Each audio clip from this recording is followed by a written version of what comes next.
welcome to Open Minds. Okay, everybody, it's 7:15. Welcome to Open Minds, Open Mic, the place to be on a Friday night. We are here celebrating Thomas and Catalyst. I'm going to put their information in the chat for if you would like to send them a little cheddar to send them on their way on their road trip. They are not here with us now, but I will put that in the chat momentarily. First up, we have Whisper Poet. Would you bless us with some words, Whisper? Hey, everybody. Happy Friday. It is time for the get down. Let's see here. I have some words. All right. So this first one is called the plum tree. This is about my favorite tree when I was a little girl. My favorite tree sat to the left of the driveway, in the place that was too big to be yard and too small to be field, with no horse to make it pasture. My plum tree at Grandma's. It sat on a hill at the bottom of a small bank where my grandpa could never quite mow it right. It was a squatty little tree with funny angles and rough gray-brown bark that held deep black fissures that I was sure must lead to some other place where whole forests of plum trees grew. In the quiet gray embrace of the winter months, I would look out the window at my tree in the living room that smelled of lemon pledge and Grandma's yeast rolls and roast chicken on Sundays after church. I remember the hard-packed gravel driveway with its stray puddles that my grandfather loathed and was at pains to repair. Driving in with my mother, I would look over at the tree while she dodged the puddles. It shivered in the chill as it stood there without the grace of leaves, waiting, bare-branched for the caress of the sun that was months away from gracing the tree with its caress. Finally, spring would come, and the tree always bore treasure in the form of Easter eggs dyed in Grandma's kitchen. O worthy tree to provide such hiding places for the fruit of Grandma's chicken's labors. The pines looked down their noses from their tall, straight loft at the twisted little plum. They thought our treasure game shenanigans were beneath them. I didn't like the pines with their arboreal clickery, but the plum had its revenge in late spring when the tornadoes came. Things got windy, and after the bluster and the soggy silence, I'd think to myself, not much longer, in light that still held the blue-tinged glow of winter's end. As April showers dried into May, my little plum did not disappoint. I would stand smiling under the sweet shyness of plum flower lace. I could sit for hours in its rough embrace.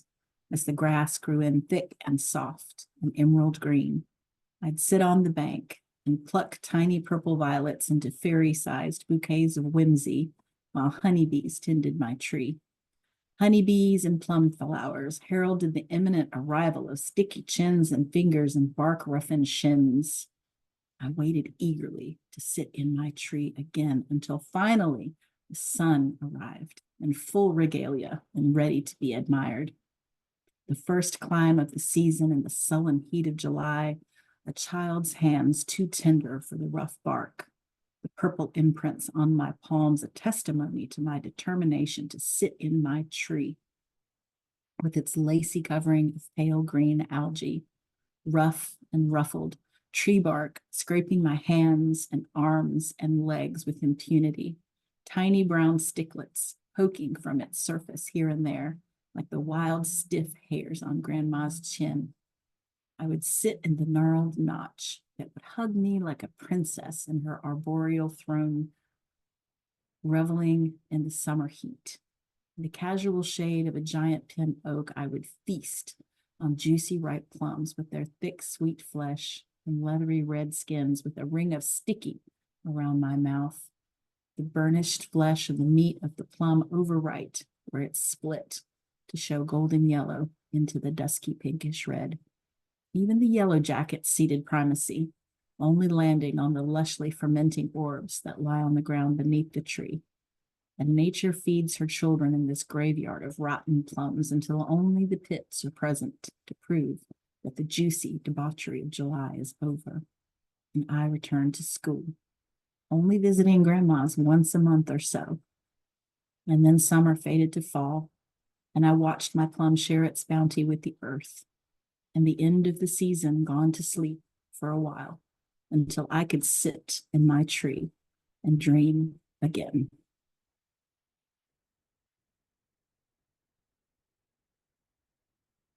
Just a beautiful Beautiful. Oh, I reminiscence. love Yeah, that. Thank beautiful you. Whisper. I could smell the Great. plum blossoms as you read, It but it was tastes probably my daffodils. That's from my garden. Daffodils, yes, my grandma had daffodils too. I love them. Such a herald of spring. They're wonderful. they are beautiful. All right, so the next one I have is not, well, it's nostalgic, but in a completely different way. This is called Body Count. One guy, two guys, three guys, four. I can keep going. I promise you there are quite a few more. I stroll and graze through electronic fields of men trying to find something, wishing for what I had back then. You, I still want you. I search for your doppelganger, but there's nothing to find out there because there's only one you. The mold is broken, and trying to find love again has become a yoke or a joke. I'm not sure which one makes more sense. I'm tired, fucking hate alone. If I can't have you, maybe your clone would soothe my heartache. I've had it over 2 years now, and you'd think I'd move on, but I'm not built like that. I'd wait for you forever because you decided that my gates of paradise were really the gates of hell. So I stroll and graze through electronic halls of men. 5 dudes, 6 dudes, 7 dudes, 10. Whisper.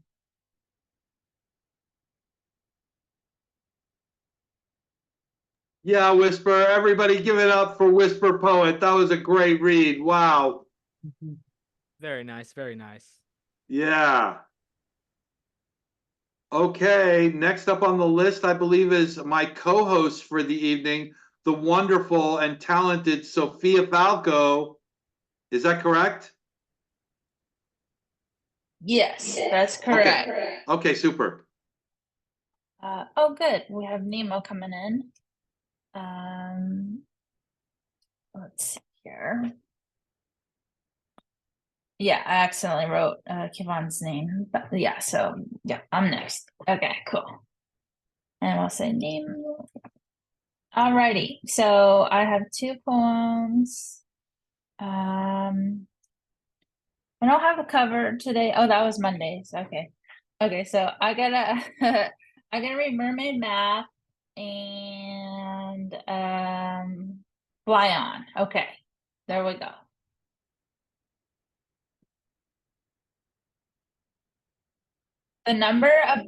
Mermaid Math.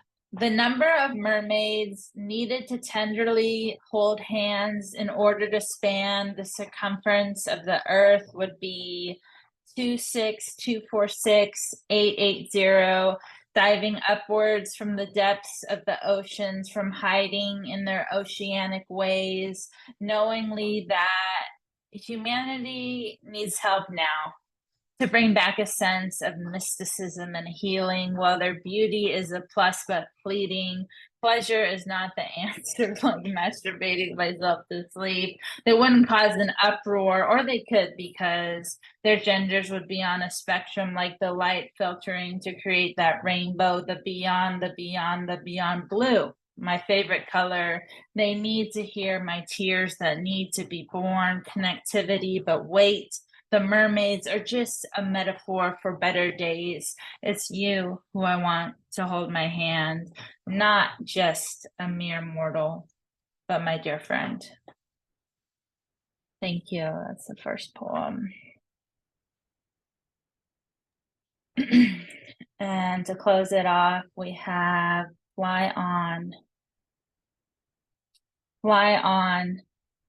It's not an easy task to be here, living with these ghost tears built up after all these years, my 2 eyes behind each one, my demons constructed a dam trying to prevent my tears from flowing down my cheeks like little rivers with channels and tributaries that imaginary birds could flock to, minute as granules of sand, flapping their wings with joy for this cleanse. When will I follow through and cry, knowing already the why that those dams are ready to be broken? It is time for the birds to have their musical notes spoken. Whenever two are in the sky, it's Maya and I. Togetherness, I've let her see this vulnerable act. Wait, not an act. This is no play, but an action, a reaction to the stuff down hurt. Now it's time for her to transform like my higher power, water the ocean into water too. Thank you. Woo, I needed to catch my breath there for a second. Sophia, that was great. Yeah. Everybody open your mics. Give some love to Sophia Falco. Thank you. Woo-hoo. Love. Wonderful, Sophia. Thank you. And next up on the mic, Maddie Baby. Yeah. Nah, she- baby, I'm she's out. off the Not list. tonight. She's off the list, not reading tonight. Oh, okay. I'm sorry to hear that. We will miss your voice, Maddie. We love you. Let's see the Love updated you. list. We have Paul, if he's ready, and then Debbie. And then the feature. I'll enter the updated list again for you. So, Okay, thank you so much. yeah. So Paul, are you ready? Will you bless us with some words, my friend? Oh, yeah, sure. Super. Just a second here. Let me get it up on screen. Let me get me up on screen. Not that I'm anything to have on your screen. Oh, go on. You're beautiful. I've met you in person. You're a beautiful man. Well, thank you. This doesn't have a title. Take your mouth off me until you are finished being born, and deliver yourself, my solitude, to the grandiloquent pageant where a peacock steals Raskolnikov's dialogue from the dismal fates that reveal your hope to be naive like all excitement. Your blood worships false gravity to make superstition spilled over edge of table that is the continent of parched welcoming. Fuck me with your thirst. Send into my figure a thermometer of lost craving, my temperature searched by empty swallows under virgin razors of your patience. Heat a cup to remember such struggles of the dry balance as a mother takes fear from her child's heart, murmuring like flame that purity as death is a miracle to have and return with. Once personhood is forgotten in the change, I overcome more petty brutalities by getting mistaken for ghost by wind, passed through for a day in the life of winter, fleshly sail, collecting chill sun, a smile from an interview of the bereft. I give you back biography of confidence offered me from your trust. From where on your body did you first bleed onto the world? Bitten tongue? the mouth that humiliates you like a sphincter surprises its child. Here is air you do not know how to breathe. By such elemental ignorance you lapse onto the world with irrelevant appetites. My prick-chastened spirit, clothed in sheets that wrapped you at birth, bleeds through the cloth just as you did. This message was brought to you by yourself. Fear of light now is a pollywog, a bubble blower, or a grabber of chairs at the symposium on personal loyalties. Your mouth tipples metric ton of thimbleberries onto maimed quarry and says, no, not murder, gluttony. You are my third arm, the one that strikes me.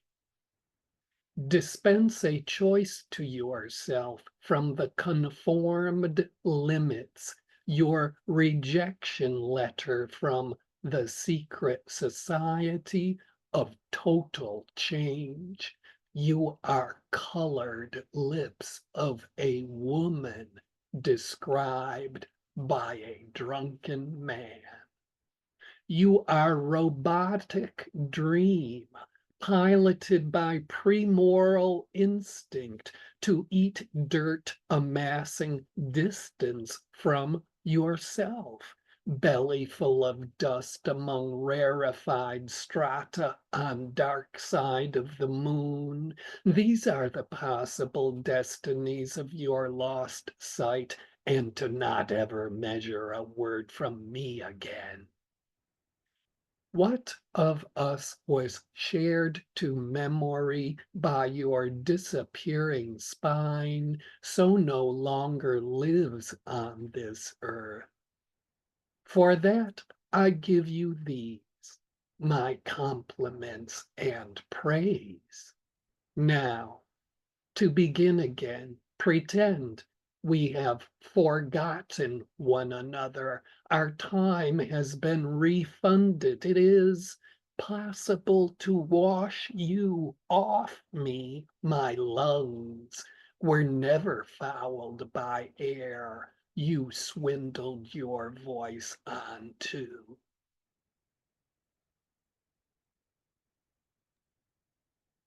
That's it. Thanks for your Wow. generous Yeah, listening. Paul, Go Paul. Jedi Mesmerizing. Master, the Jedi Master, Paul Skiff does it again. Thank you. Again. Everybody open your mics, give some love to Paul. Woo-hoo, Paul. Oh, yes, awesome. Good. Thank you, dude. Okay, next up on the mic, we have Debbie Segal. Debbie, are you ready to grace us with some words? I am. I'm gonna make it almost like a mini feature because I'm trying to read a little bit out of my novella and I'm trying to have it like be a chunk that makes sense, like so it doesn't just like trail off into nothingness. If that's okay, it's gonna be what's the time limit I have? Do we care? We're open-minded, 3 to 5 minutes. Yeah. Okay. I think Yeah. I'll come in under 5, but probably not under 3. Okay, so I recently did a do-it-yourself book. This is my second one. And it's a novella that I'm really happy with.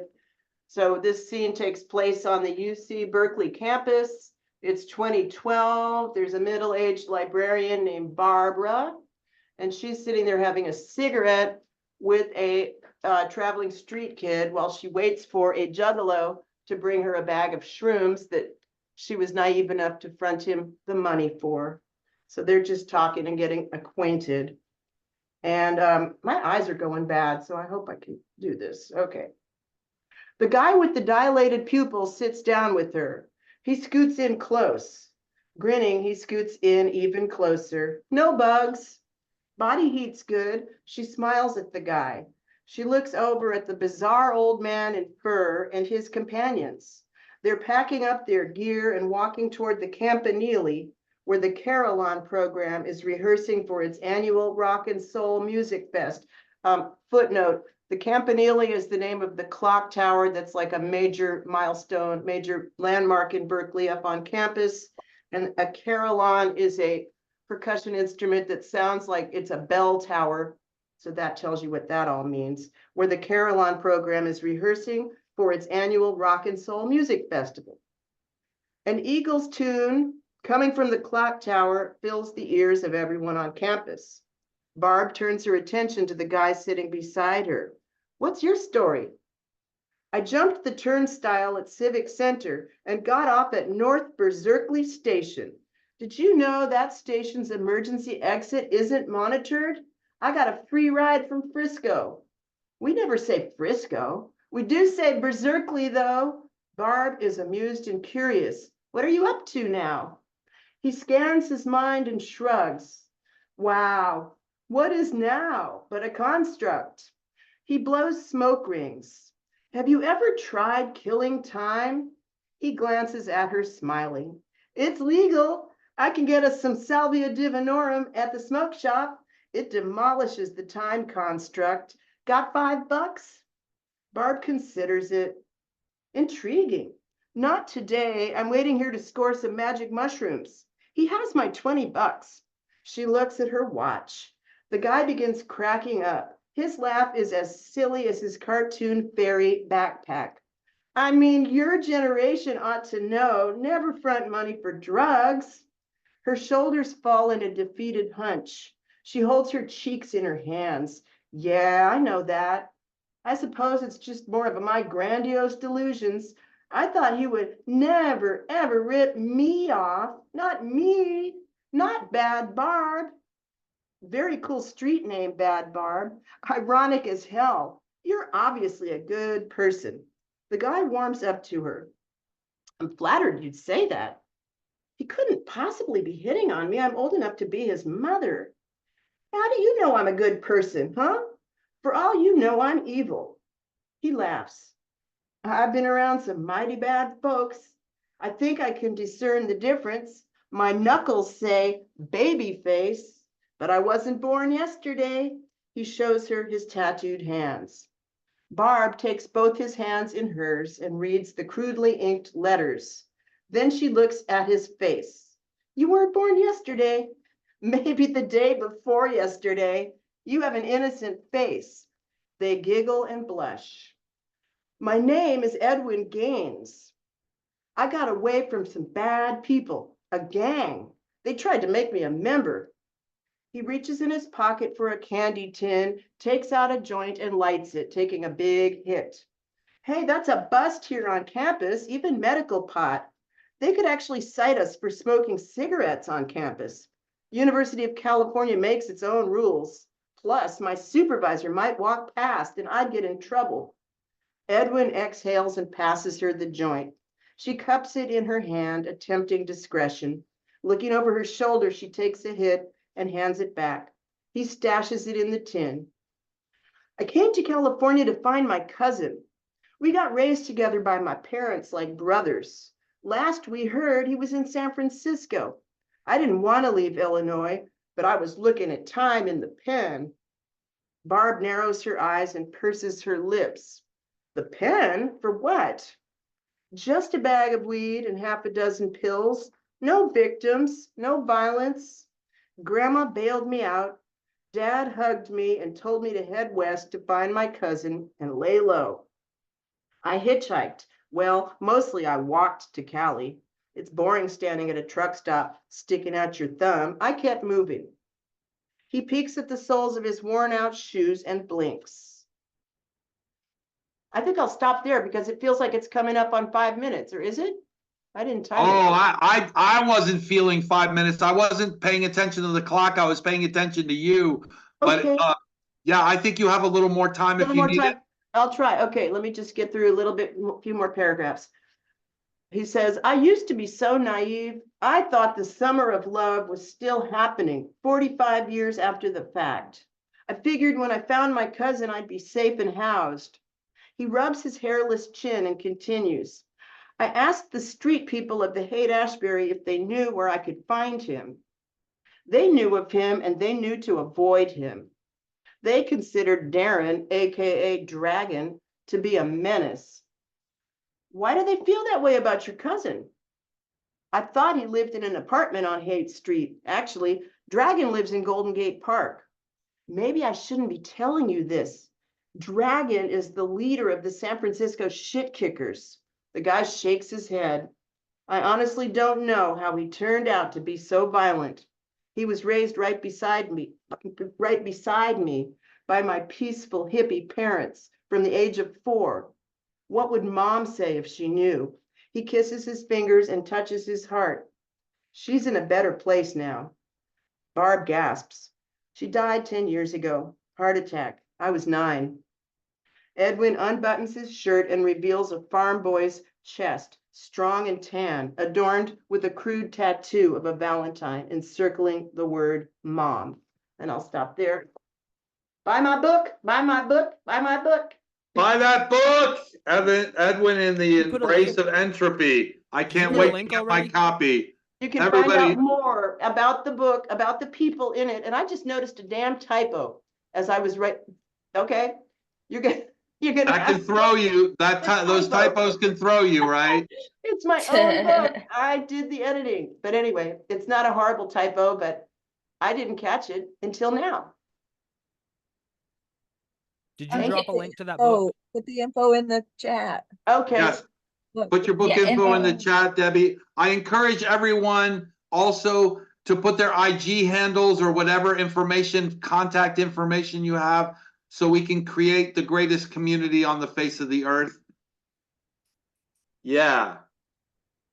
Sophia? Okay.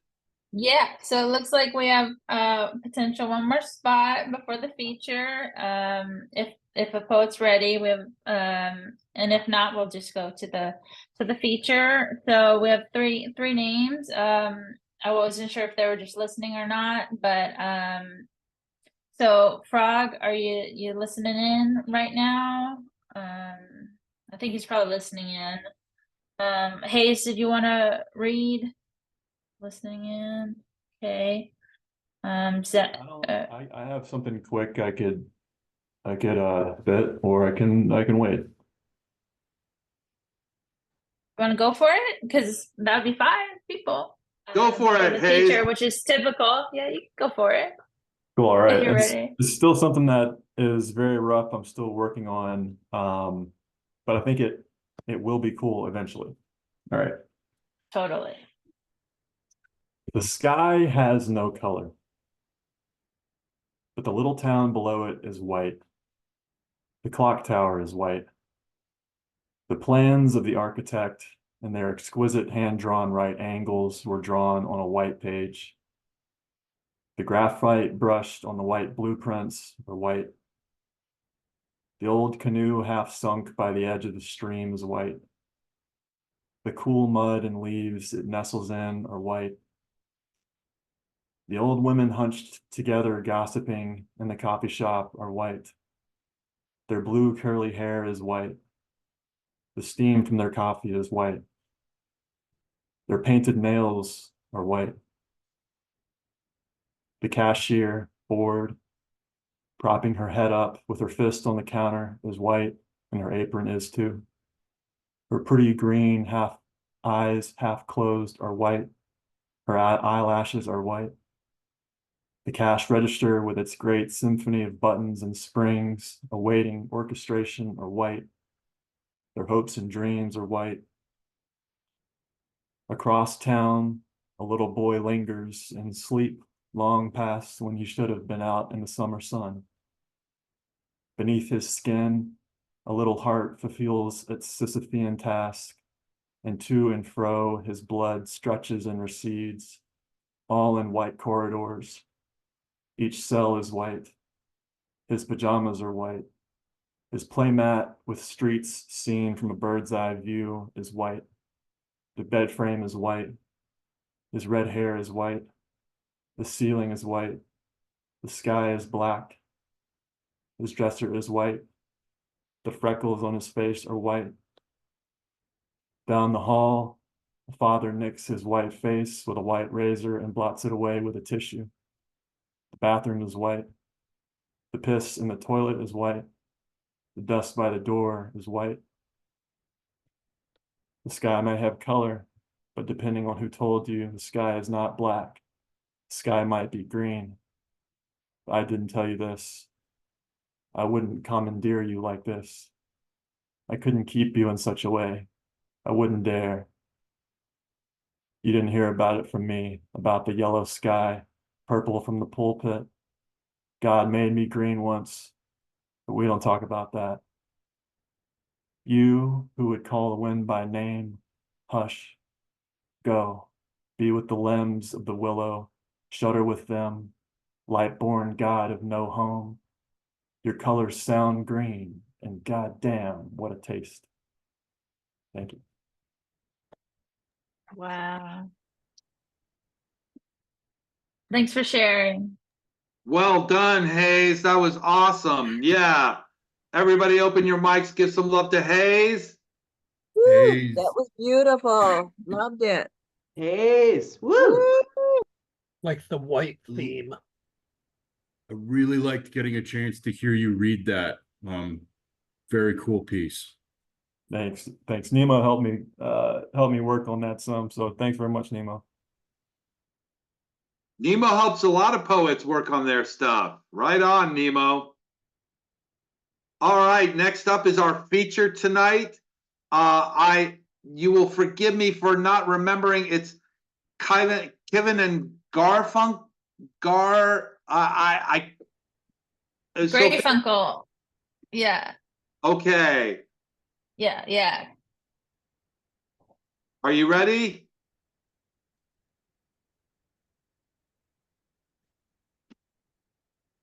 Is the feature ready to come on? Kiven and Greyfunkle. We've been very excited. Everyone give them a round of applause. Let's go. Oh yeah. Arr! Looking good. Bring that Woo, out. yeah. Love the Woo. beat. Yeah. Let's go. Okay, we cannot hear the music yet. Laughing always easy, it ain't always fun. Day by day, we're just getting it done. I'm working 9 to 5, come home and play a little music for the babies before we lay our head down. Close our eyes, won't you try to forget all your cares for a little while? I've never been a rich man. It could be a cynical myself poor. I got a lot of blessings. Most of the time I don't work for. But if I deserved everything I got, I forget what I deserve. That sounds a lot worse. So life ain't always easy, it ain't always fun. Little by little, now we're coming along. Go to work all day, come home and make love to my honey before we lay our head down. Close our eyes, won't you try to forget all your cares for a little while?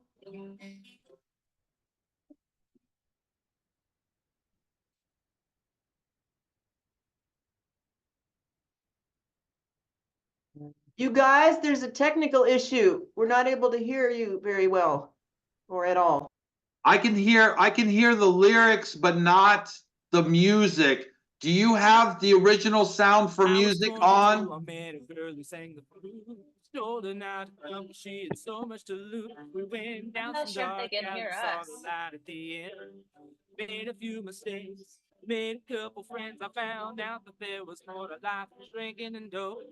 You waste your life away if you don't have any hope. But don't think your story can't have a happy end. It's fine. So life ain't always easy, it ain't always fun, but every day's special when you have someone to kiss goodnight. So hold them tight, tell them that tomorrow everything's gonna be alright. Just close your eyes, won't you try to forget all your fears for a little while? Yeah, woo! Yeah, sorry about that, guys. That I was realized great. about halfway through that Love we it. didn't have the musicians setting on, so Right? yeah, I'm sure the audio was kind of choppy there. A little choppy, yes, it was, but the song is kick ass. Yeah, appreciate it, guys. Appreciate it. Yeah, The can you other get song- closer to the mic for us? It's better Wait. when you're closer to the mic. Yeah, it's better when you're closer to the mic. Oh yeah, for sure. Absolutely. We'll make that adjustment. That's a song Kevin wrote about, our 9 to 5s and trying to be artists at the same time and just make this thing work. But in between, when we're not working and when we're not making art, we've got some lovely ladies that we live with. Kevin's wife's name is Jennifer and mine is Naomi's. We wanted to share some pieces about them. So this is a love poem that I wrote for my wife, and it's called From the Bottom of My Heart. I mean that I love you with my soul's twerking parts, where all the shit comes out and is somehow still sexy. My soul seeks for you in a way that no one wants to see, but we still think is sexy. My soul got a cake batter booty. The bottom of my soul is a pain in other souls' asses, mainly lazy soul asses. My soul might be a dumbass, but he'll never half soul ass anything. He full soul asses everything. My soul's ass is put on the line for my soul's love. We tell our stories and let our soul's ears hear. We take on new adventures, create more stories. It's how our souls get washed, cleansed. It's a way of covering your soul's ass, CYSA. I love you from my soul's bottom, where my soul can open his can of soul whoop ass when need be, the part of my soul that gets worked off, the hard parts of my soul, the sweaty parts, the place where my soul puts its head up. I love you from the spot my soul talks from too much. My soul ain't trying to blow smoke up yours. My soul is not just blowing smoke. My soul is getting in gear. I love you from the place I always fall down to. I love you from my soul's balls and armpits and elbows and earlobes. I don't know why, but it always seems most romantic to tell you that I love you from the bottom of my soul. Thank you.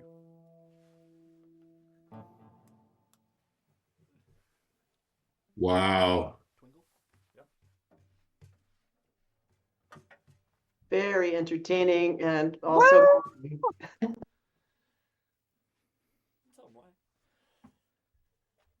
So, yeah, so Graylin loves his wife. And I love mine too. Unfortunately, I love to make her cry.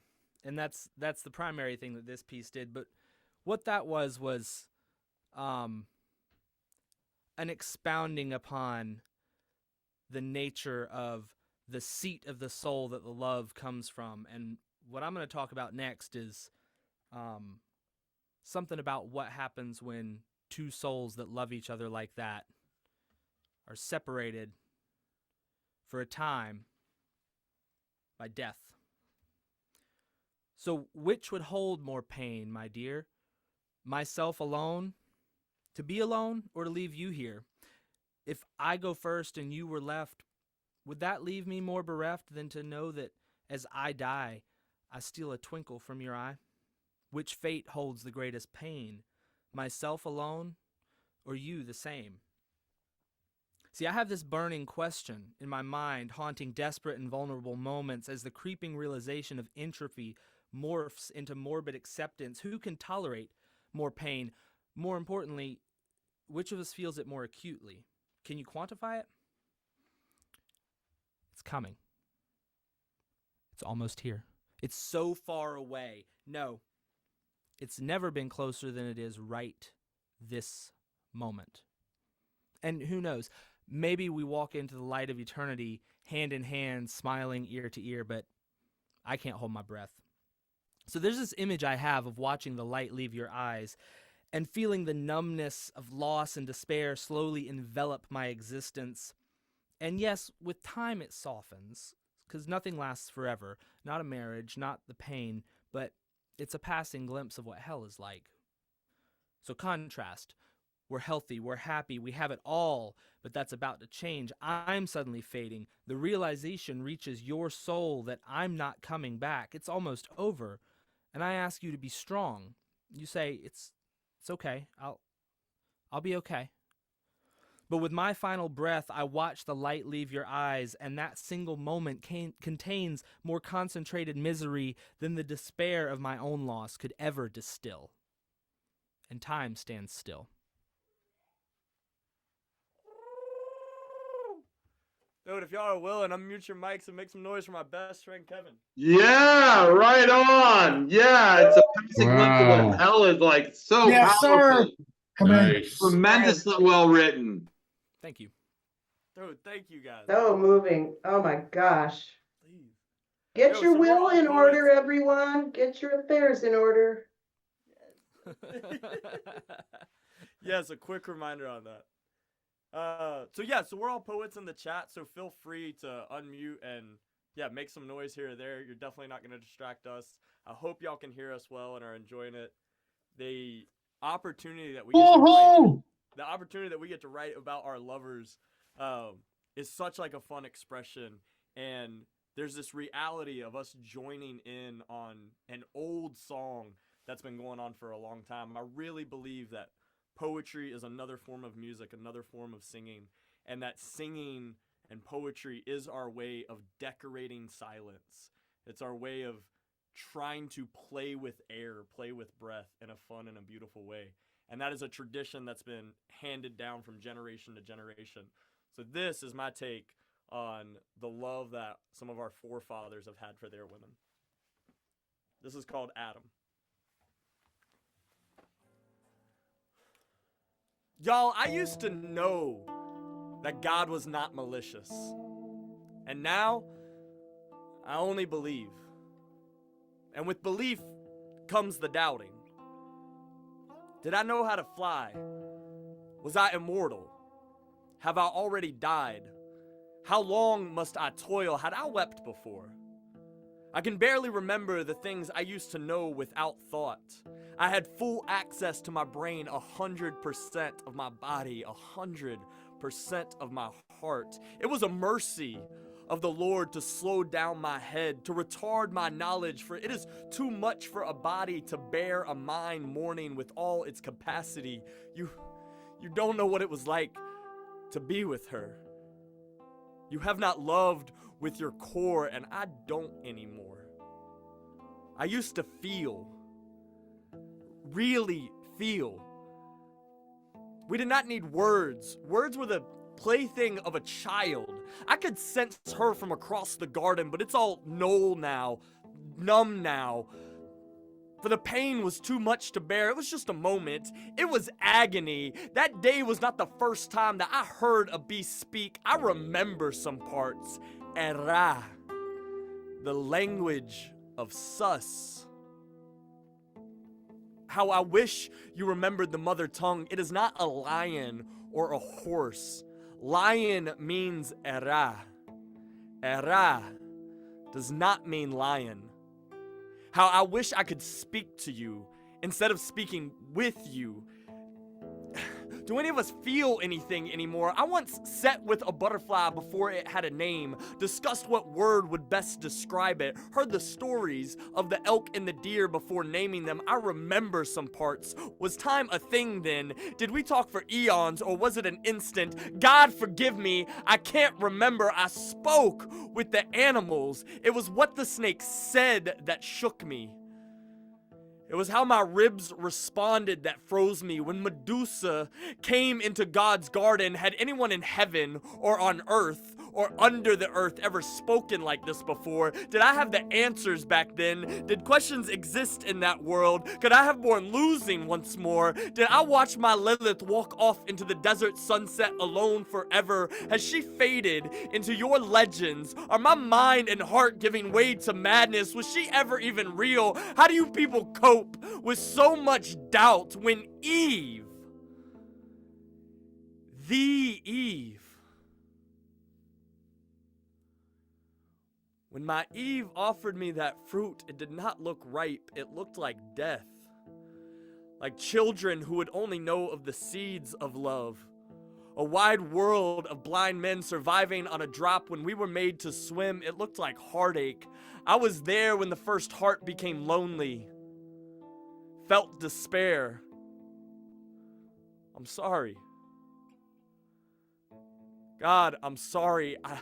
I knew what I was doing. I thought I was more prepared to lose a God than my rib. I kept my flesh and I did not lose a God. I lost the God. And I know he still has me. That we're all in his hands. I just can't feel him. She and I are so lonely together. Poem. Woo-hoo! Yeah. Well done. Yeah. Wow, yeah, that was good. Oh, See you, wow. Sidekick. I see you. All right, all right. That was a great question. I don't know if you guys have heard it yet, because I can't remember if I've done it in this venue at any point over the last several weeks or not, but there's a song that is roughly based on that poem as well, that I wrote around the same time that he wrote that poem. It's called No Dice, and it's on the album. So if you guys are interested in hearing that, you can find that, and I'll leave a link in the chat here in a little while so you guys can find that stuff if you don't know where it is already.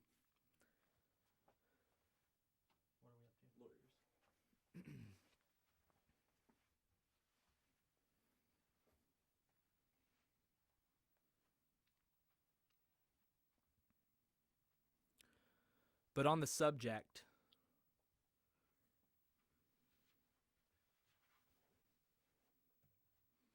the devil is a lawyer, liar, mirror, to illuminate your inferior interior. The Satan serpent started speaking sweet sophistry so early in history, it's in chapter 3, when he slid out of the tree with twisted whisperings.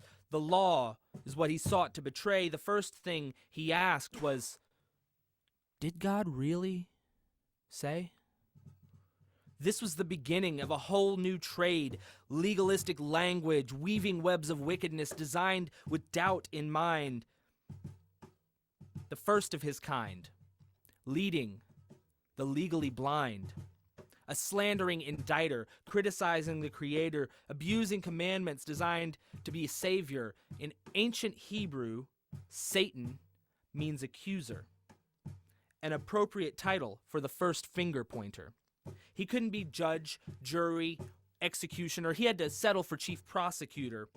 He exposes your darkest parts, presents a picture of you as one who could never be renewed, seeks to devour, consumes your self-loathing like sustenance, turns it back around as evidence. He knows you can't argue. You'd add lies to transgressions, deepen your depression and infinite regression. But my mama used to say, son, don't ever let them make you feel guilty for something you didn't do. Nobody can give you any guilt if it's not already in you. But what if the guilt is mine to bear? How do I cope when the witness against me is actually playing fair? Because two things can be true at the same time. The devil's a hypocrite, but I still did the crime. The only way out is pardon. Only grace atones. Because forgiveness is a legal loophole even Satan doesn't know. Poem.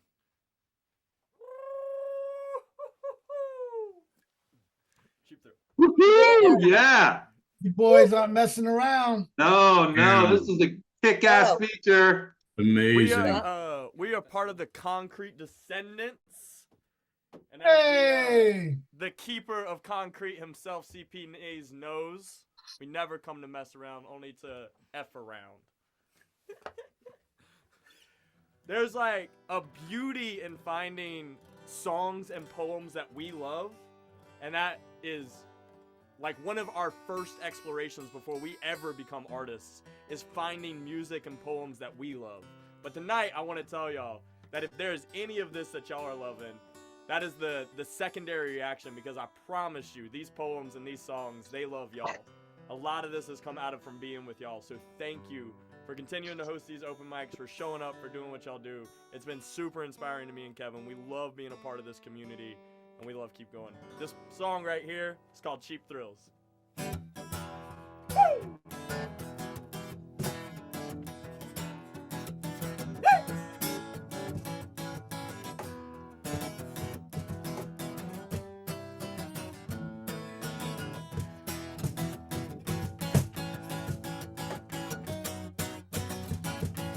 I met a guy one day, I was wasting away. Well, he was 30 years ahead of me. He offered me a piece of advice. Well, this old man could see I had no plans, just bumming around and hanging out with friends, or enemies in disguise. But when he saw I was listening, he looked me right in the eye. Said, you can take a sip of this, it'll feel alright for a little while. Won't even feel that much like wasting time. Or you can take a puff of that, kick on back and relax now. Stick around long as you want, didn't look like you was going nowhere, no how.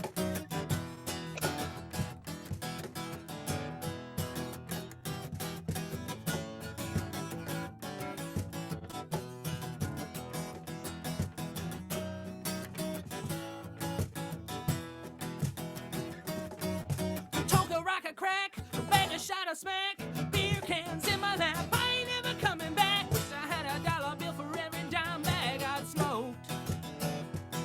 But I ain't having any fun, cause it's hard work being this broke. Woo! So you can take a sip of this, it'll feel alright for a little while. Shoot! It won't even feel that much like wasting time. Or you can take a puff of that, come back and relax, child. Just stick around long as you want. Didn't look like you was going nowhere, no how.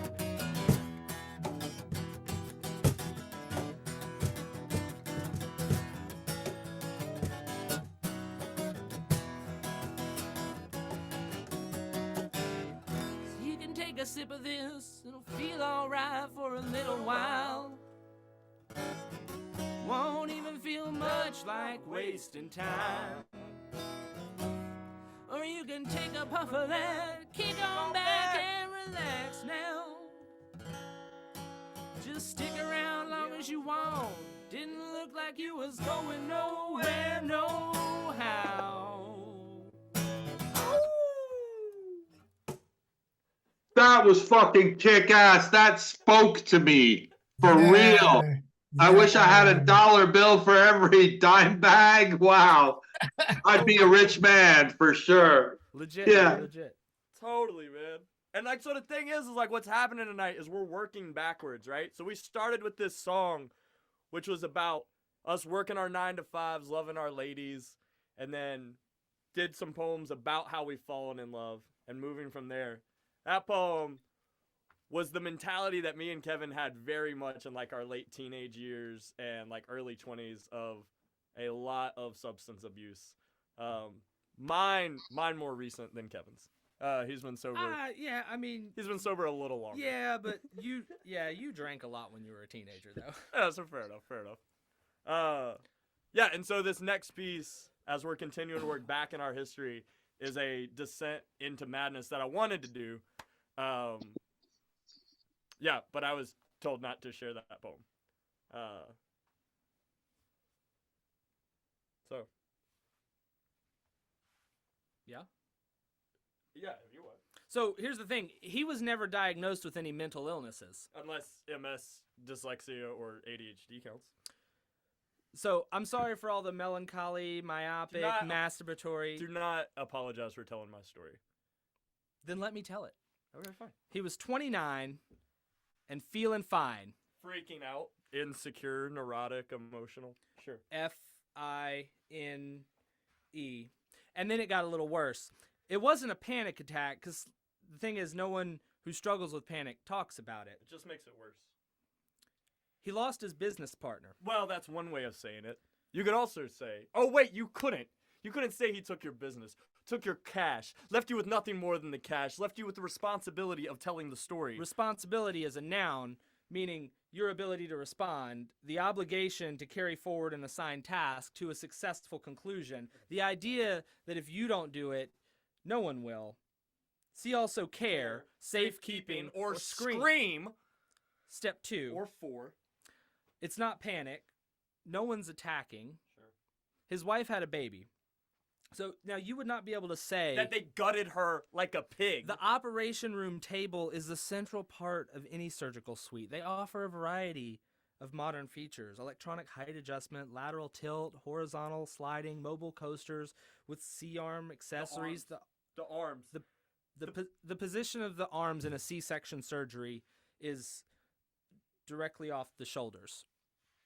Perfectly horizontal. It was just horizontal. There was nothing. There was nothing perfect about it. They took his bride, placed her on a cross. They killed his lover in the hopes of resurrecting a mother and a baby. We sacrificed the youth of my love upon the altar of wanting to be a family, and it worked. God forgive me, it worked. Step 4. He got injured at work. Or step 666.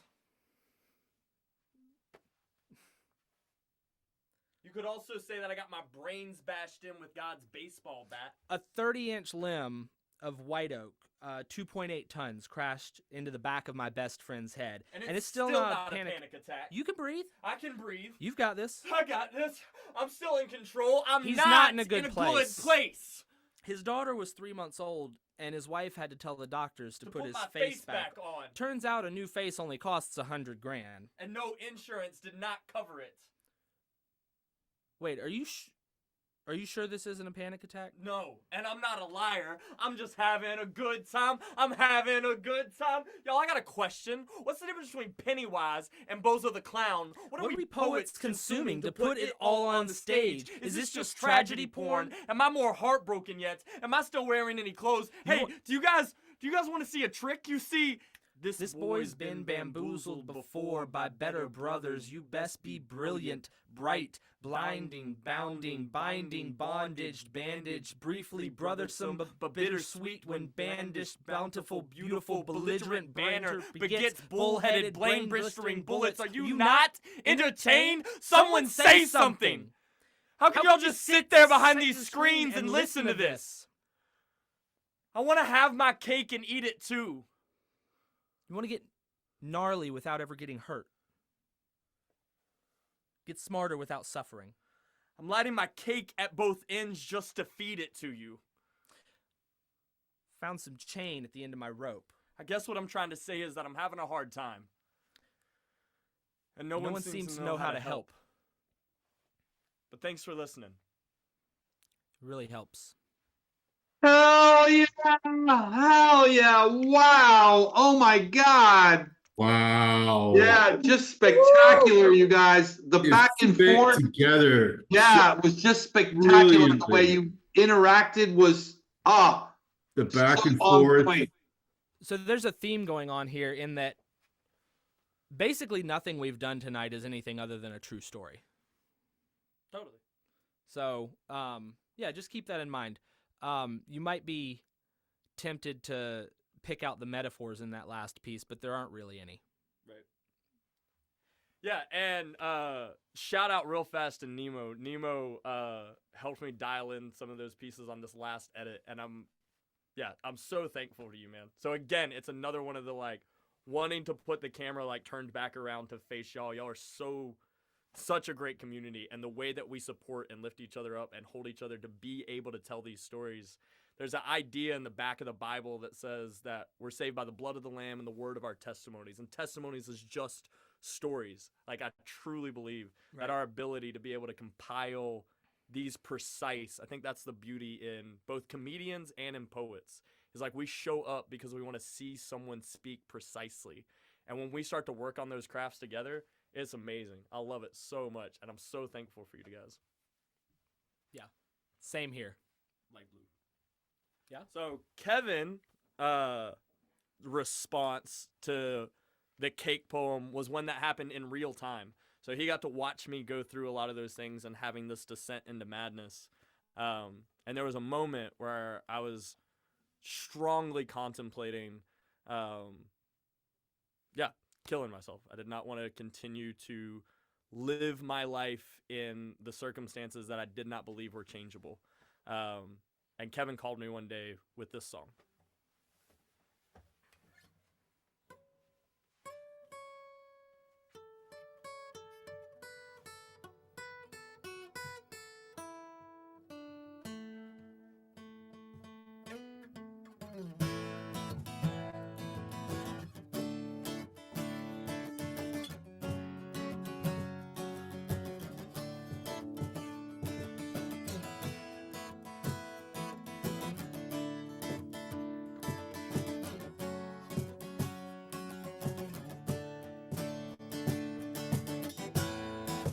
Lately when we talk, the color of your thoughts seem to match the clear October sky, with lightning in your eyes, rain pours down again, and you drown again. I can't seem to find the words to make you feel the way I do, but it's not like you.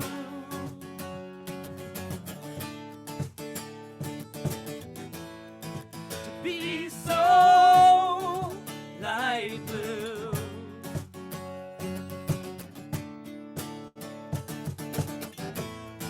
Well, it's exhausting to see potential wasted when we go round in circles and fight. We're falling further behind. I wish you could comprehend. You're not alone, don't give in. You've got a reason to mend. Just carry through. 'Cause it's not like you.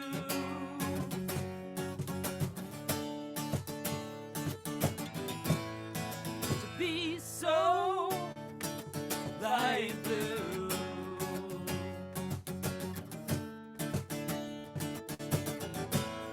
No, it's not like you to be so torn up and lost in you. Forget what you were made for. Please pull through this. Come back down to earth again.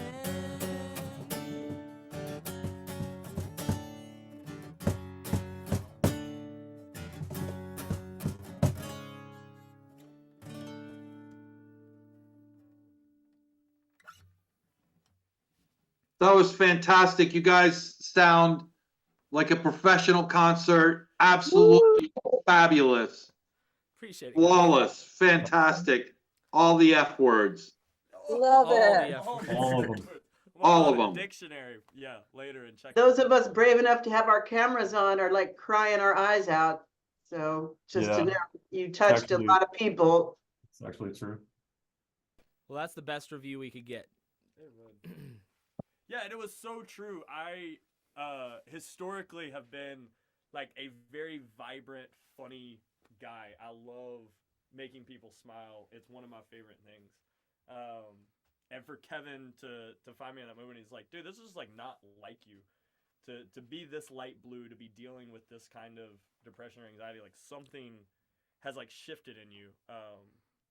Yeah, and he made a commitment to like really make himself available to walk through that season and that time in, yeah, like really boring, fantastical ways. Yeah, it looked like 7 or 8 hour long phone calls 4 or 5 times a week. Totally. And there's like this way that even in that moment, I could still put it on the stage for some people. And it reminded me later of this experience of watching Robin Williams, who had this genie, but could not figure out a way to make the magic like work for himself. Yeah. But with many hands, it makes light work. And life has been getting way better since. So we've made like the full transition, right? We started off where me and Kevin talked about being fathers, family men, working 9 to 5s and trying to do art on the fly. Went down into this like really sad, toughest time of my life, and now we're coming back out of it with Kevin with that song, and he invited me to come out of that light blue territory and back into a creative space. And then he challenged me to start writing songs. So if y'all are willing, I would like to share with y'all my first song that I've written, or very close to. Yeah, and it will not be as completed as Kevin's beautiful work since he's been playing for 20 years. Yeah, but the funny thing is, because Graylin's got the word skill going on, yeah, the speed with which he surpasses my lyrical ability more than makes up for the fact that he's only been playing the guitar for like 6 months. No one is bigger fans of us than we are of each other. Yeah, and just to clarify, we're both married to women, not each other. Amen. All right. This is called Rainbow River.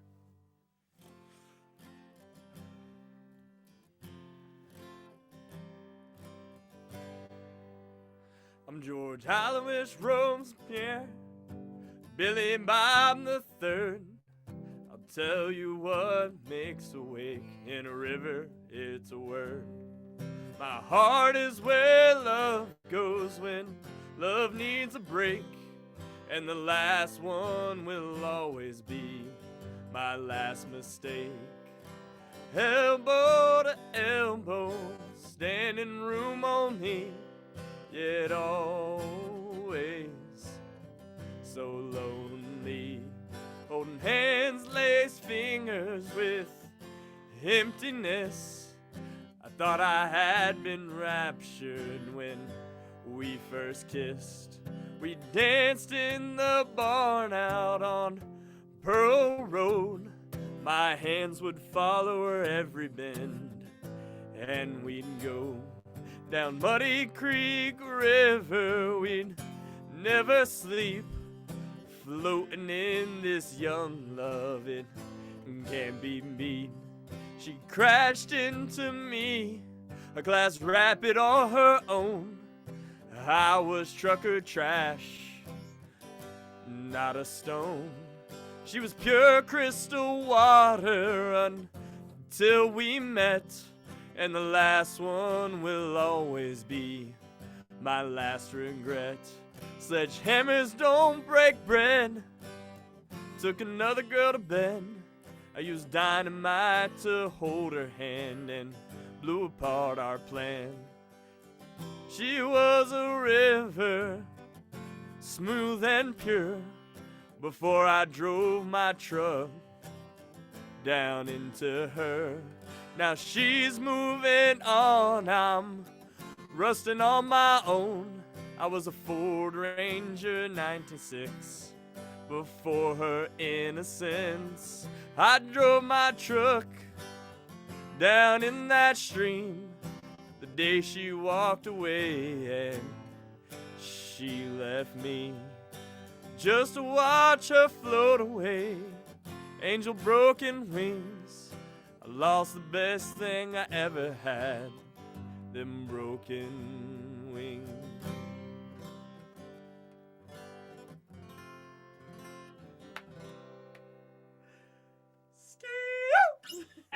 Hey, Damn it, you Listen, made me you guys, cry listen, this man again. wrote that Yeah, song yesterday. wow.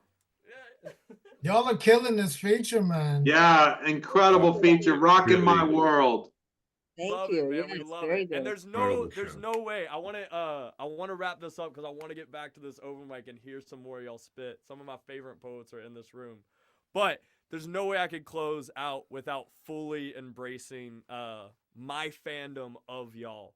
So we're going to close out with me and Kevin both doing what we do best, which is him going to be rocking some sweet tunes. And I'm going to try and play with these words and confess some things I probably shouldn't say. Woo! Key of G. Oh yeah. Oh yeah. Always the key of G. Always the key of G. Oh, Is this good? oh, that's perfect, man. Yo, you're great. So, yeah, so I'm a poet. Which I say as a confession, not as a source of pride.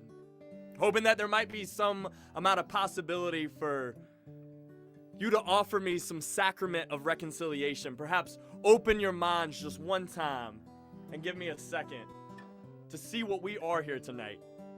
You see, as poets, when we come together first to take flight, we're the ones who masturbate just so that we can go to sleep. We're Jedis who sit there at the intersection of East 3rd Street and a one-way. We're mushrooms tripping in the gigolo bellies of Berkeley campus. Born the day before yesterday. We're San Francisco shit-kickers. We are buy a book 3 times, buy that book, buy that book, buy that book. We're a dismantled machine gun, a half-sunk canoe, as white as a polar bear with 10 toes down in the middle of a snowstorm. We call on the wind by its name, and we know women who have cursed the wind just the same. Curses that come through every frame. We are Captain Nemo struggling with sea monsters 20,000 leagues under the sea, and it's not that all poets feel this way, y'all. It's just the interesting ones. So when I get to come and finally be around with y'all one more time, it's always the best to find out that maybe I'm just as crazy as they always thought. But at least I'm not alone. Thank you guys.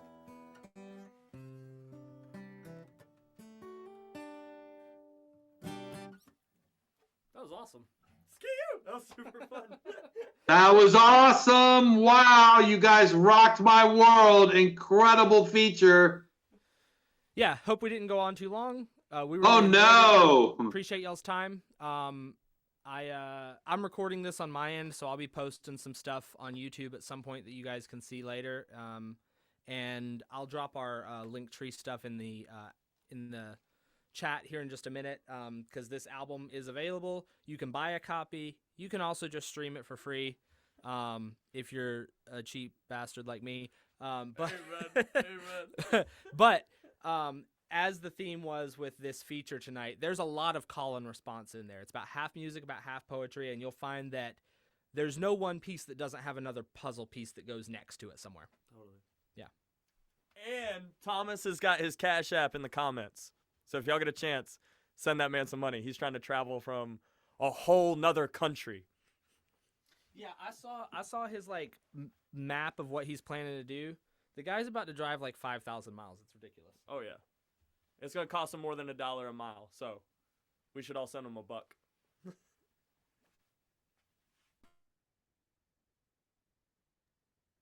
Woohoo!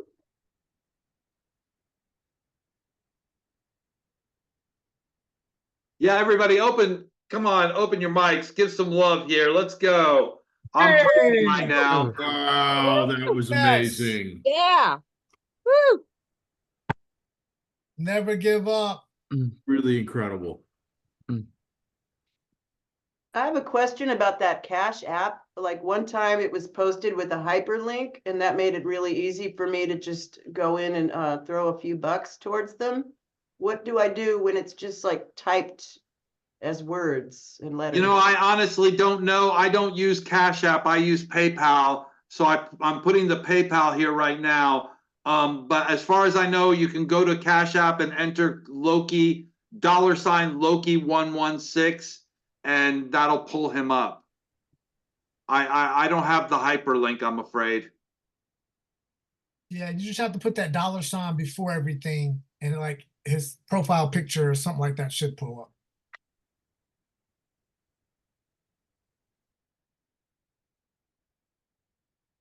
Okay. Next up, we have Zach. Zach, are you ready to bless us with some words? Absolutely. I'll do my best after that immaculate feature. That Just was spectacular feature, right? amazing. Yeah. That was amazing. Holy shit. All right. I got a couple for you. I've working on this last week. There's a scent that I can smell from hundreds of miles away, distinct in its destruction. It's graced my nostrils plenty before. All the times I've burnt the flesh from my soul, so I can cosplay the Phoenix, and I got real in character. Made enough ashes to fill an Olympic swimming pool, and I called in the big bad wolf on speed dial, so he could huff and puff and blow it all away, because I want to go again, and again, and again, until I'm reborn the size of a mountain, the power of a volcano, with lightning strike words and a thunderous voice. But I want to fill the palm of your hand. Sometimes I just want to scream and be held, be both sides of the coin. No one wants to flip it or play games with it.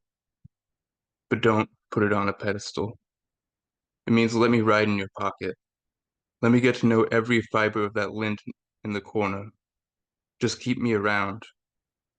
For me. Like you just pulled me out from behind a child's ear. That joy they feel, give it to me. So I know it's real, not just some voices. So,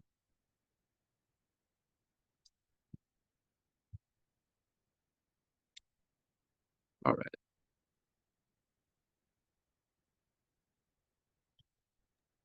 I soared down to Niflheim upon the wings of Horus, chanting Ein Sof Ur. Through the mist was whispered, palms up, expose your wrist. This way I may return the past and be exchanged for now. Upon the chariot of today, I ripped Ethernet cables from my spine, and I hooked them up to your mainframe so I might download 10% of your soul.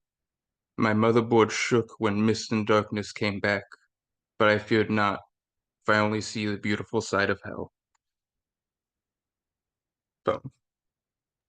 Yeah, the beautiful side of hell. Yeah, Oh, thank you. right on. Thank you. That was great. Thank you. Yeah, Thank that you. was great. Thank you. Amazing. Okay, everybody, open your mics for Zach. And next up, strap yourselves in. Put your tray tables up. Yeah. I recommend putting your heads in your lap assume the position. We are all about to be blown away by, he just left the chair. He's back now. CP fucking Mays, everybody. Concrete Generation. Let's go. Hey everybody. Concrete. Shout out to the descendants of Concrete. Y'all rock that feature. Zach, dude, like you're no fucking joke, man. Like your poems, you're no fucking joke, dude. 2 pieces. One was a request. Volcanic garter belts. The volcano had a snooze button vagina monologue that dared me to outlast her boycott shorts, curtain calling with the one man standing ovation. Damned if you do, daredevil if you don't. Hell, She was known to cut off pickup lines during a rush hour rhetoric, as if bothering her guardrails was too much traffic jam for Jameson or top shelf tequila to handle. Hell, she thought heaven was her high-priced hellfire hip bone, a heavenly hot box office where she scalped tickets to her own mile-high thigh show, a desert of llama spit and loose-fitting lingerie.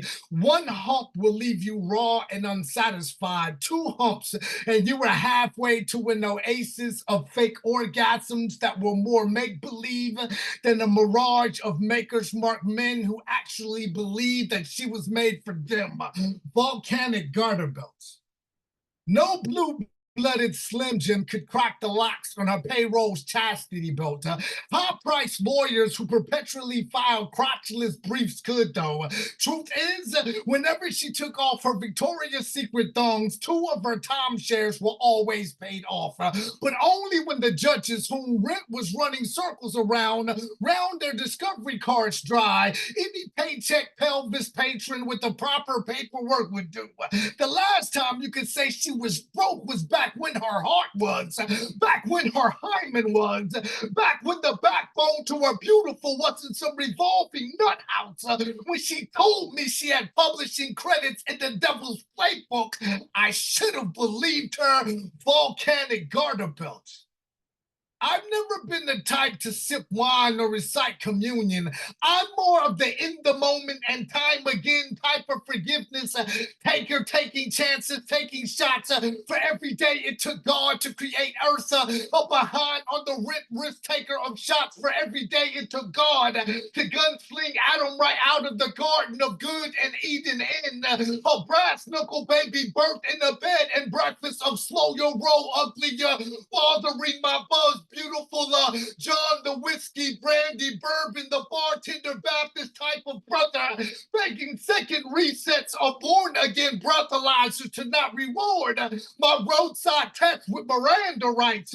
Volcanic garter belts. Our type of love was the type of truth that truth was willing to die for. Too much soul for any shot glass or shower curtain to hold. Coconut milk, whiskey glass eyes shooting the stars right out of my moonshine orgasms. With you, you came with other conditions that may apply. Side effects might include the swaddle of silk breath of alcoholic sexy, of beautifully backwashed in the birthday suit. Just blow out all the fucking candles, sweetheart, and make a pearl tongue's well-placed wish. Please. Oh, yeah, the request, and the second request. I've come to understand a couple of things, ladies and gents. We are a bunch of bad motherfuckers. Like, I hear poems a lot during the week, and I go to school, and I learn about poetry, and I learn about all these greats and shit, you know? Like these great poets and writers.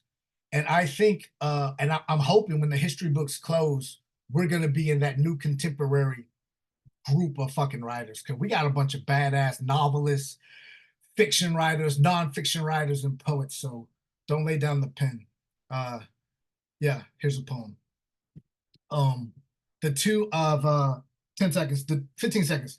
My 2 greatest features. One was at a law department in Denver University where they were breaking down the way I speak and the way I write to help better cross-examinations. Fucking blew my mind away. 2 was a feature down in Florida where they actually shot guns off inside of the poetry spot. The SWAT team had to fucking come in and everybody had to leave the fucking restaurant that was hosting everything.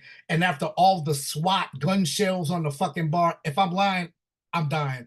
Gun shells on the fucking bar. All of these people came back inside that venue to hear a fucking poem. Don't stop writing. Poem. My dearest starfish reader, my figurative language have been flexing on the future as if there's a chance that the history books might forget me. Diction drenched with dope fiend, crackhead, junkie sweats. With MacBook blood, I've been using Jesus's palm nails as digital quill feathers, often offering asphalt, arrogant, dope boy banter for jailhouse halo. Hallelujahs as if asked to be a kilo of uncut karma, cocaine karma. Karma slung my speech pattern across writer's blocks with no fear of red ink policing up and down my page.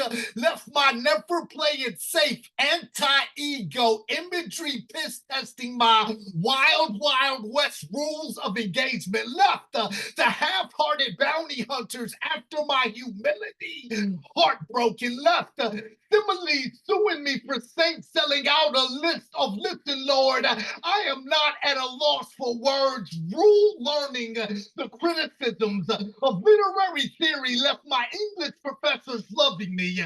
Rule breaking, riot gear, trench coat, workaholic, street grinding, rhetoric left the thugs loving me for life. Rule skating around my brass knuckle, let's start a dragon fire faith left the future loving the fight in me. I find the skeletons in my closet giving standing ovation for how my spine stand up without a hanger. I found that out of an angel's alcoholic withdrawal symptoms, Jesus turned water into wine, and I found that yearly Valentine's Day cards to Mary Magdalene granted my gifts with the love of Jesus.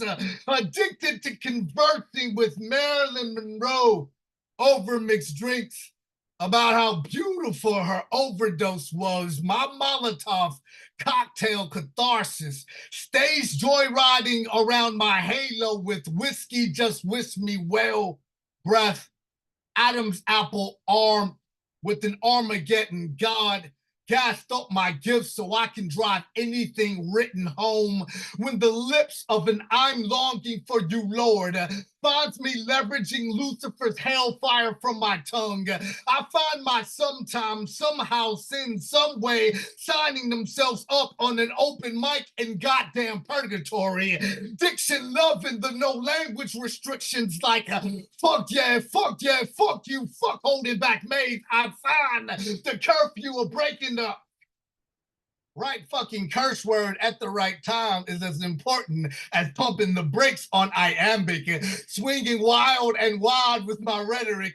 I'm the reason why the devil doesn't have wisdom teeth, clutching stanzas as if they were shotguns. I stay ready to shoot down any fear given me and my poet's dirty looks. I swear I'd burn a metaphor down to the ground before I let shallow waters run deep with lukewarm language. I swear the whole world's a stage where actors can't remember their fucking lines. I swear love's love language is something I can stomach the lessons for, scaring the bejesus right out of me.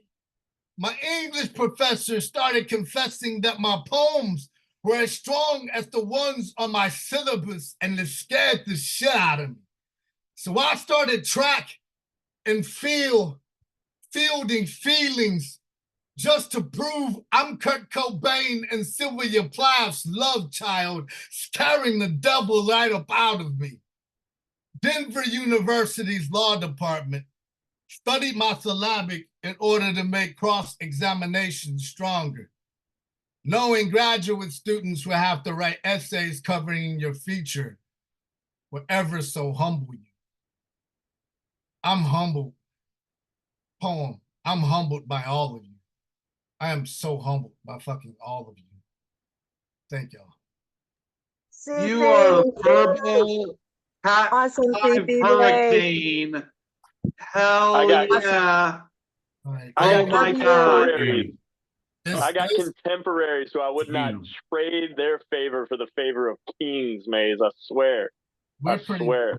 We're pretty dope as a collective group of people, and we're like what, between all the open mics virtually, we're about what, 40 deep, maybe 40 deep, 40, 50 deep. Like, oh yeah, it's pretty dope. I think we're about 200 deep. I've been trying to quantify how many deep we are. I believe okay, cool. in the 100. I think it's in the 3 digits. I'm not certain. It depends on if you count the Europeans and the Southeast Asians. Yeah. There are a ton of poets out there. There's a movement here. Yeah, there's a movement. Like I refuse to write papers about poets that have passed. It's funny. My professors be like, "Oh, you have a 10-page paper? Can I write one over this guy? I promise I'll put the poem right before the paper so y'all can read it." So, oh, y'all rock, man. Don't stop rocking, for real. Thank y'all. Okay, CP, thank you so much for sharing. That was fan-frickin-tastic.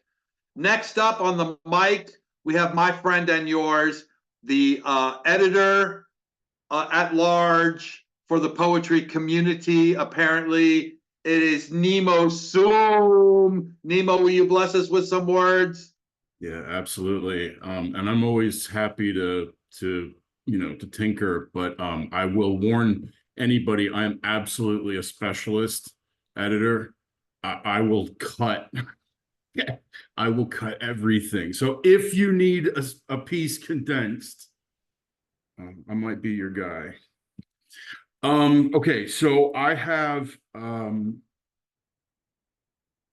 microtriptych, and then I've got a poem I don't read very often. I'm going to start with that one. So Hayes, are you still here? Yep, Yeah, you're right here. on.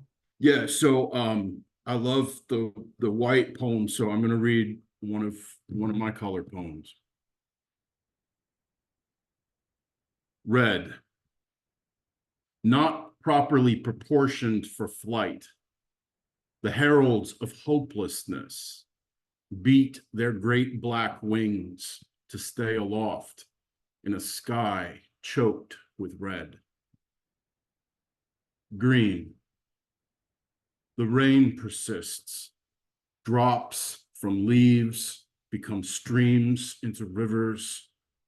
Gray covers green, covers brown, while the clear water washes it all away. Blue, the air crackles with invisible bolts. In the distance, towering white thunderheads encroach on a blue sky.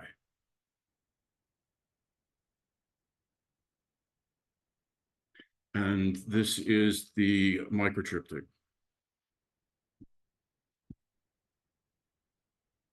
I am my rat, my cage. I am the one who administers the poison and carefully watches me writhe, scrawling observations on scraps of memory.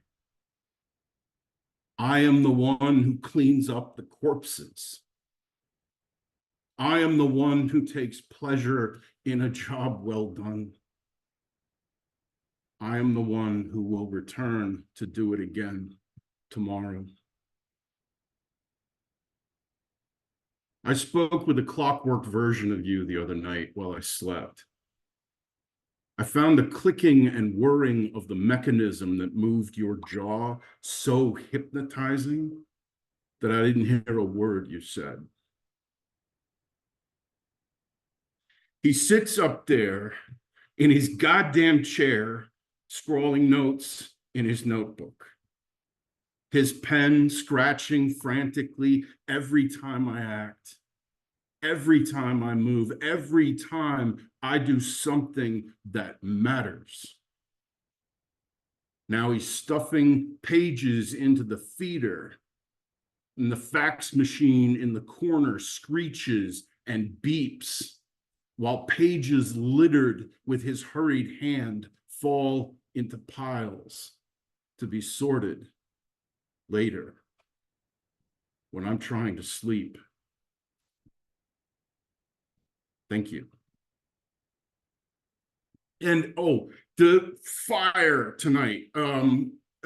Gentlemen, your feature just unbelievable. How well you put it together, your chemistry, just amazing. And everybody that has preceded me on the mic. So it's beautiful to be a part of this. Okay, everybody, open your mics, give some love to Nemo Zoom, and while you're at it, Let's again thank Kiven and Sidekick for their incredible feature tonight. Woo! Yes. Woo! Nice. Hey, Great. awesome stuff, Nemo. Thank you. Love your writing, Nemo. He's amazing. Okay, I believe unless Terry wants to read, last up on the mic is Marianne Teft. Terry, if you would message me if you want to read in the chat, please. Marianne, would you bless us with some words?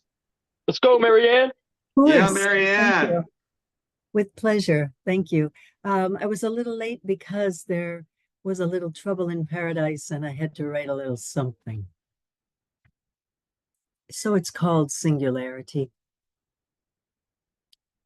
You told me I am the star that glows so brightly in your abyss, you would cross the singularity without a word to the planets whose company you left.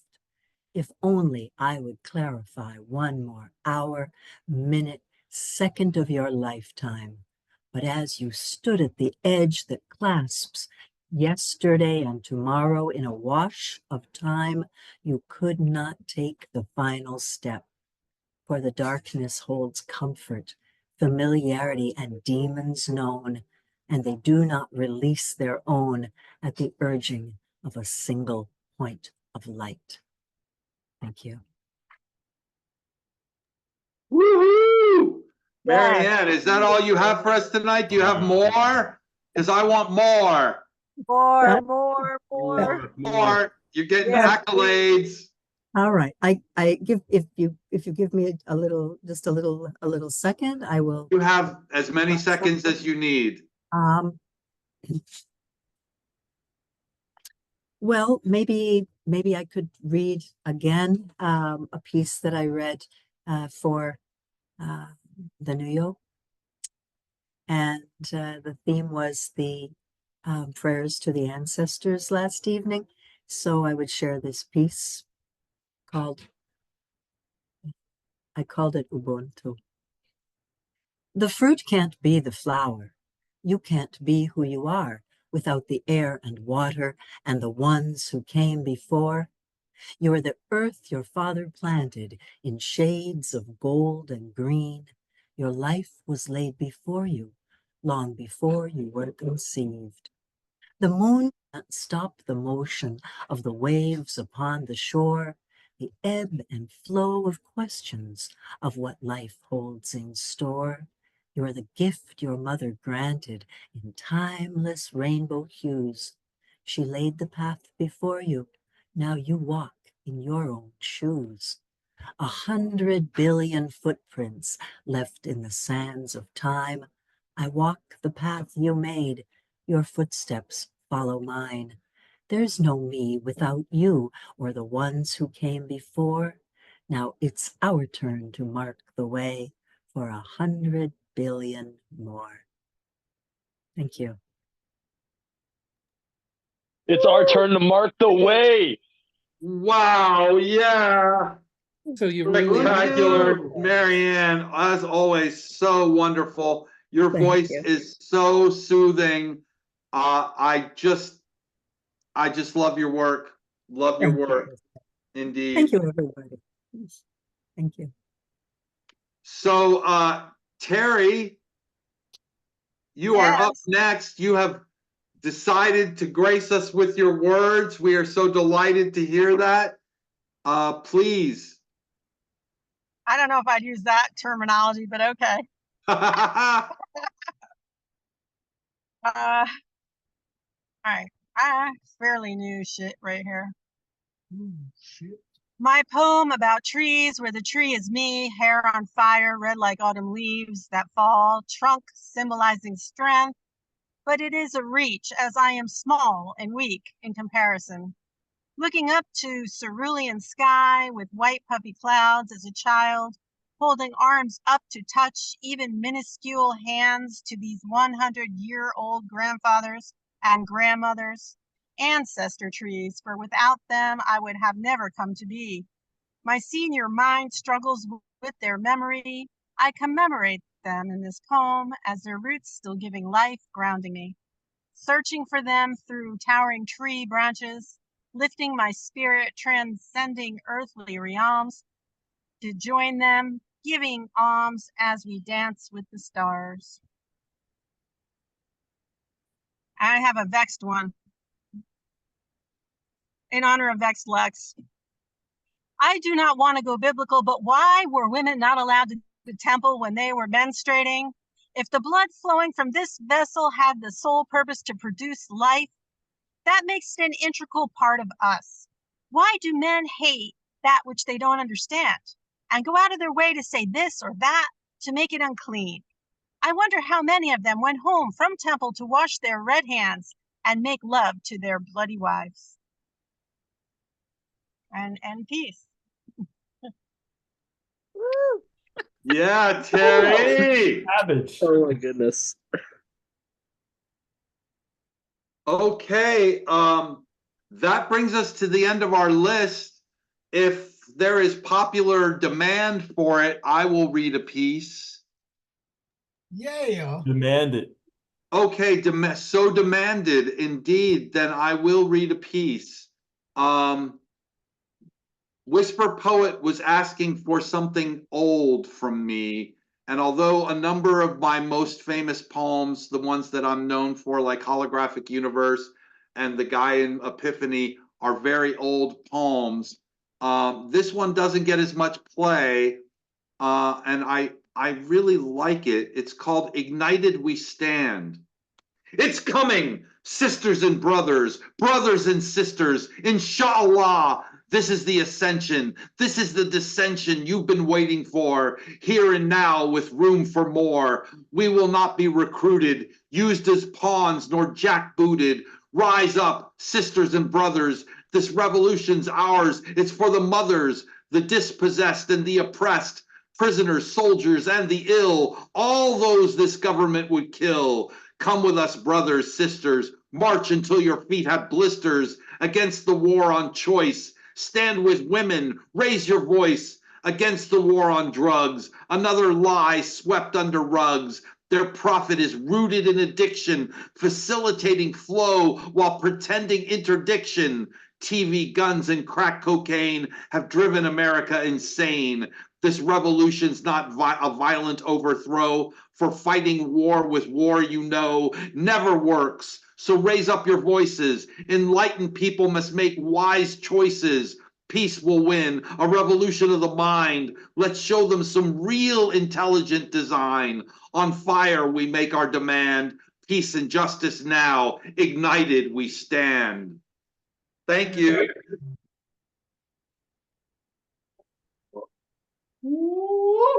Why was that taken off rotation? You know, I can't explain it. It's some I do more than others, and that one I don't do as much, but I dearly love that poem. I'm also going to advertise before we sign off tonight, Chaos Magic. I put the Zoom ID. It's Monday nights, 8 p.m. Eastern time. We encourage you to bring one original piece and one cover piece. And the format has really taken off. People seem to love it. And it's one hell of a good time. So come on through. At this point, everyone, I think that's, unless anybody else has something that they're moved to read or speak. Oh, CP?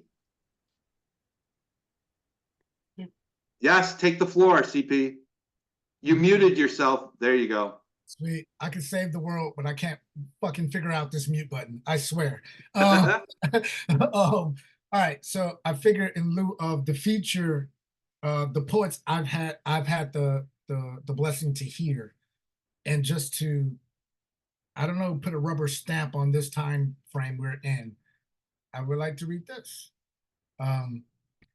Hopefully it inspires. It's called The Year is 2006. You will never be able to buy me, but you can for damn sure borrow the bottom lines of these middle flip fingers. I can finance you. 2 fuck yous at a hallelujah high interests rated us as a force to be fucking reckoned with. The year 2006, too rich with character to be bought by anyone. A cluster of 20-something low self-esteems, a bunch of balancing act basket cases. We lubricating our longing for self-love by throwing back shot after shot of asphalt elixir, self-medicating mixtures of hydrocodone, pain pills, codeine X pills, beer mixed with liquor, mushrooms mixed with dry cereal. Listen to me carefully, motherfucker. I said we couldn't be bought by anyone. We rented out rooms in lions' dens without paying rent.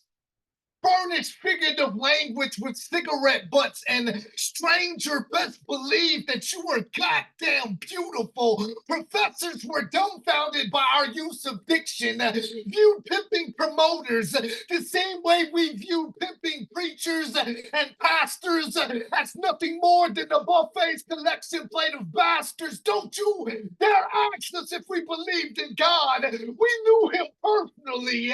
Feel free to ask him. Go ahead. Ask him, ask God, how often, if often, he's ever forgotten to believe in us. Not often. Do you know how many meals I missed solely surviving off the words I spit? Too often cracking smiles like pickable coffins, dreams like nightmares raising up the dead. Pardon the I'm for the people posted up on my tongue, but why won't someone turn up these musics in my head? For I've forgotten which one sounds like God. Where were you when you last attended funeral services for your dreams? Wrapped in unemployment sections of newspapers, y'all. I'd rather punch a clock before slapping a snooze button. Dare any cop to cardiac arrest me for heart beating up time, y'all. There are ghosts slanging dope in our childhood. Pickpockets robbing your ambition right from under your nose. Fiends, crackheads, junkies are dying to tell you love is the very first ever gateway drug. But you won't listen because the music's too loud in the house party of pity that is in your head. Your rib cage is a hole in the wall when your heart lays in fetal position. The lifelines in your hands are really frayed loose nooses of where what you hold on close to can seamlessly die from accidentally falling in love with yourself. It's trying to blackmail you again. It doesn't want you to run circles around your halo as if you just hit a home run, daring during our hangout late night sessions. Y'all know it. During our hangout late night sessions, we had killers and convicts holding conversations with tenured professors and religious studies theologists. Y'all, we were anthropologists and fashion majors, high school teachers and sign language interpreters, self-employed businessmen and double majoring college graduates. We were restaurant waiters and servers and bus boys and bar backs. We were 3 a.m. late night drummer boys and left-handed guitar players, tap dancers and interpretive dancers and sultry song singers. We were hippies and graphic design artists. We were classically trained in piano and ballet dancers. We graduated from the Juilliard School of Music and School of Dance. We were exercise physiologists and fucking part-time psychologists, y'all. I was once a Marine, always a Marine. I am a coterie of diction defying a heaven of a hallelujah, of a high wire act. We were concrete killers of catharsis, the cement mixture killers of the page. The word art hidden in the word heart. And motherfucker, we couldn't be bought by anyone. Open lines, open mic. Boom. By anyone. Anyone. Yeah. By any means Thank you for that. necessary. Great way to end the evening. Spectacular. Does anybody else have anything else they need to share? Hey, I know I just featured, but can I string together some one-liners for y'all real fast? You sure can. Homeless? Nah, that man's house free. You just a housey homebody. The enemy of my enemy is my enemy's enemy. Wisdom and knowledge are costly to obtain. The price paid is measured in time and attention. And a good guy's got great wit, grace, grit, and a godly wife to go with it. As with motorcycle maintenance, a man investing time in his wife is fundamentally engaged in an act of self-preservation. Anything worth doing takes at least 2 beers. And they say the devil is the father of lies, but I'm pretty sure he's also the father of lawyers. But then again, a lot of poets use philology to perpetuate philosophistry.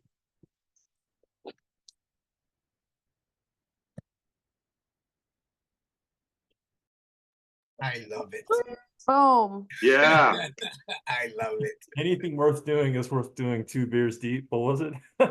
Yes, yep. I think that was it. That was it. You had it. 100%. 100%. Kevin, edit that right now.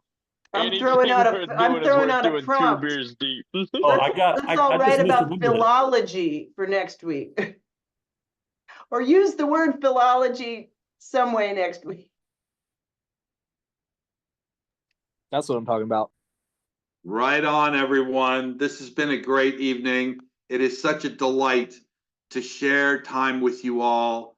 I love you all.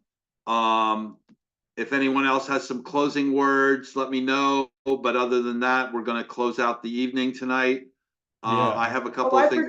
I forgot to say, I did run into D. Allen, my homie in the real world, and he told me to tell people I run into that he knows. What's up? What's up? What's up, D. Allen?